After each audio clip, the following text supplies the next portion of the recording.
Hello everyone, আমার YouTube চ্যানেলে তোমাদের সবাইকে স্বাগত জানাই। আশা করি তোমরা সবাই সুস্থ আছো, ভালো আছো। রুটি হলে বা লুচি পরোটার সাথে আমাদের একটা ঝামেলা থাকে যে তার সাথে কি তরকারি করব। তো আজকে সেই জন্য চটজলদি একটা রেসিপি তোমাদের সাথে শেয়ার করতে চলেছি। ভিডিওটাকে কেউ স্কিপ না করে পুরো দেখতে থাকো, আর অবশ্যই কমেন্ট বক্সে জানিও যে কীরকম লাগলো। এরকমই আরও চটজলদি রেসিপির জন্য চ্যানেলটাকে সাবস্ক্রাইব করে পাশে থাকা বেল আইকনটা প্রেস করে অল করে দিও, তাহলে সমস্ত ভিডিওর নোটিফিকেশন তোমাদের কাছে পৌঁছে যাবে সবার। মুসুর ডাল মোটামুটি আমাদের সবার ঘরেই থাকে, তো সেই দিয়েই আজকে বানিয়ে নেব আমি মুসুর ডালের তরকা। তো দেখলে মুসুর ডালটাকে আমি ভালো করে ধুয়ে নিয়েছিলাম, ধুয়ে আমি প্রেসার কুকারে 2টো সিটি মেরে নিয়েছি। আমি একটু এইরকম পছন্দ করি, তোমরা যদি মনে করো যে আরেকটু কম সিদ্ধ করবে তাহলে 2টোর জায়গায় একটা সিটি দিও, বা এমনি বাটিতেও তোমরা সিদ্ধ করে নিতে পারো। এবার দেখো কড়াতে আমি তেলটা গরম করে নিয়েছি, নিয়ে 2টো ডিম ফাটিয়ে ডিমটা আগে আমি একটু ভুজিয়া মতো করে নেব।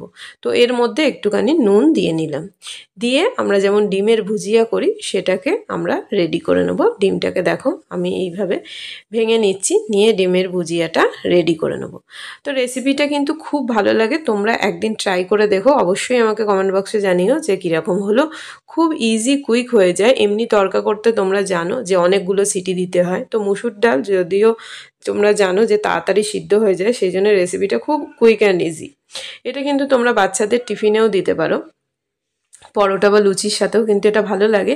আর কেউ যদি মনে করো যে এটা ভাতের সাথে ট্রাই করবে, এইভাবেই ডালটা বানিয়ে মানে তখন কি করবে, একটুখানি গ্রেভিটা কম রাখবে, মানে আরেকটু পাতলা করে করলে এটা কিন্তু ভাতের সাথেও ভালো লাগে। আমরা যেমন মাছের মুড়ো দিয়ে মুগের ডাল ট্রাই করি, যেমন দেখবে খেতে টেস্ট হয়, এটা কিন্তু সেই রকমই অসাধারণ খেতে হয়। তো দেখো ডিমের ভুজিয়াটা রেডি হয়ে গেছে। ডিমের ভুজিয়াটাকে আমি একটা থালার মধ্যে তুলে নিয়েছি, এটাকে আমি আলাদা সরিয়ে রাখলাম। এবার দেখো কি কি দেব। যে কড়াতে আমি ডিমের ভুজিয়াটা ভেজেছিলাম সেই কড়ার মধ্যেই দেখো আরেকটু আমি তেল দিয়ে নিচ্ছি। তো আরেকটু তেল দিয়ে নিলাম, দিয়ে এখানে দেখো আমি কিন্তু গোটা গরম মশলা দেব না, এখানে শুধু 2টো দেখো দারচিনি ভেঙে দিয়েছি, আর এখানে 2টো শুকনো লঙ্কা আমি এখানে ভেঙে দিয়ে দিয়েছি। শুকনো লঙ্কাটা অবশ্যই ভেঙে দিও, নইলে ফাটার এখানে ভয় থাকে। আর এখানে দেখো 2 থেকে 3 কোয়া মতো রসুন, বেশ বড় বড় ছিল রসুন, আর একটুখানি আদা আমি গ্রেট করে নিয়েছিলাম, সেইটা আমি দিয়ে দিলাম। এখানে কিন্তু আমি কোনো রকম দেখলে বাটা ইউজ করিনি, এখানে কিন্তু আদা রসুনটা এইভাবে গ্রেট করে দিয়েছি। এইভাবে কিন্তু টেস্টটা বেশ ভালো আসে। তো তড়কা করতে গেলে আমাদের অনেকটার ভালো রকম পেঁয়াজ আদা রসুন এই রকম মশলাটা বেশি লাগে, কিন্তু এটা তুমি সাফিসিয়েন্ট যেটুকু দেখো, এখানে আমি একটা বড় মাপের পেঁয়াজ দিয়েছি, এই দিয়েই করে দেখো খেতে কিন্তু দারুণ লাগে। তো দেখতেই পাচ্ছ একটা বেশ বড় মাপের পেঁয়াজ আমি কুচিয়ে নিয়েছি, নিয়ে এর মধ্যে দিয়ে দিলাম, একটুখানি নুন দিলাম, নুনটা দিলে পেঁয়াজটা তাড়াতাড়ি নরম হয়ে যাবে, তো সেই জন্য। তো দেখো এটা ভাজা ভাজা হচ্ছে। এবার আমি একটা মাঝারি সাইজের টমেটো কেটে রেখেছিলাম, সেই টমেটোটা এখানে দিয়ে দিলাম। আমি কিন্তু একবারে সমস্তগুলো দিইনি, দেখতেই পাচ্ছ একটার পর একটা দিয়েছি। টমেটোটা দেওয়ার পরেও আমি আর একটু নুন দিলাম, কেননা টমেটোটাও তাড়াতাড়ি তাহলে নরম হয়ে যাবে। তোমরা মনে করলে এটা একটুখানি ঢেকে দিতে পারো, ঢাকনাটা খুলে তারপরে আবার নাড়াচাড়া করে নিতে পারো। তারপরে দেখো আমি তো নুন দেখলে অনেকবারই দিয়েছি, তারপরে আমি একটুখানি হলুদ গুঁড়ো আর দিয়ে দিচ্ছি এখানে লঙ্কার গুঁড়ো, দিয়ে আমি এটাকে ভালো করে নাড়াচাড়া করে নিচ্ছি। তো খুবই কুইক অ্যান্ড ইজি, গরম গরম অবশ্যই এটা ট্রাই করতে পারো। তো দেখতেই পাচ্ছ ডালটা তো দেখালে আমি সিদ্ধ করে রেখেছি, আর মশলাটাও আমাদের রেডি হয়ে গেছে।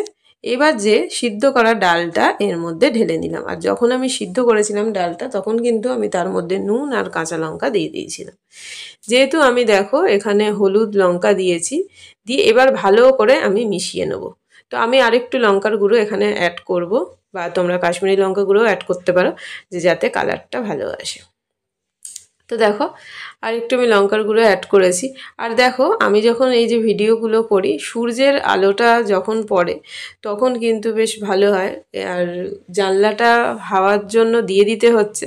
তো দেখাচ্ছি দেখো কালারটা কীরকম হচ্ছে, মানে ডাইরেক্ট যখন আলোটা পড়ছে কালারটা খুব সুন্দর আসছে, কিন্তু আবার যখন জানলাটা দিয়ে দেওয়া হচ্ছে কালারটা কিন্তু ফেড হয়ে যাচ্ছে। তো যাই হোক, রেসিপিটা টেস্টি হওয়া নিয়ে কথা, কালারটা তো অবশ্যই ম্যাটার করে একটা দেখার, কিন্তু এটা করে দেখো খুবই ইয়াম্মি একটা রেসিপি, বাচ্চারাও কিন্তু পছন্দ করবে। তো দেখো ডিমের ভুজিয়াটা যেটা আমি রেডি করে রেখে দিয়েছিলাম, সেই ভুজিয়াটা কিন্তু এর মধ্যে দিয়ে দিলাম, দিয়ে এখানে আমি দেখো ভালো করে মিশিয়ে নিলাম। তো দেখতেই পাচ্ছ একটা দেখো পুরো গ্রেভি গ্রেভি। আর এখানে আমি দিয়ে দিলাম দেখো 1 চামচ মতো ঘি।